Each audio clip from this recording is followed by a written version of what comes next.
autre registre à présent, des niches écologiques, berceau de la biodiversité. La ville de Cotonou en dispose aussi. En exemple, le marécage de Fifadji. Quel est aujourd'hui l'état de ce marécage, considéré comme poumon vert, une zone humide en sursis à cause de la forte installation humaine? C'est ce que nous fait découvrir William Choki dans ce reportage. Des poules d'eau en pleine divagation sur ce site humide de Fifadji. Des espèces d'oiseaux qu'on ne retrouve nulle part si ce n'est ici.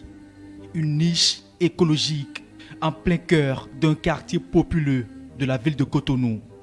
Malgré le tintamarre des véhicules provenant de l'ouvrage de franchissement de Fifadji, ces espèces rares se sentent en toute sécurité.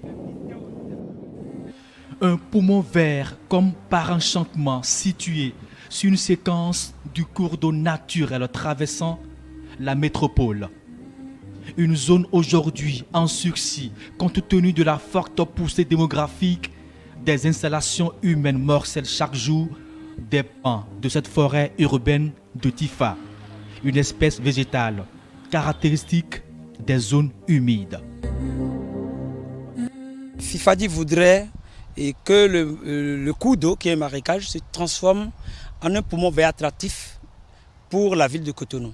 Que ça devienne le pôle d'attraction de la ville de Cotonou, parce que le marécage jouit, malgré toutes les actions, le marécage jouit encore d'une certaine originalité sur le plan de diversité biologique. Des poules d'eau d'intérêt patrimonial qui sont aussi des espèces attractives, une diversité de reptiles extraordinaires qu'on ne pouvait pas imaginer encore à Cotonou, qui sont inféodés à ce marécage, dont les varans, les grenouilles aussi, les tortues d'eau douce, le crocodile, tout ça est au niveau de ce marécage. Et il y a encore des niches au niveau de ce marécage.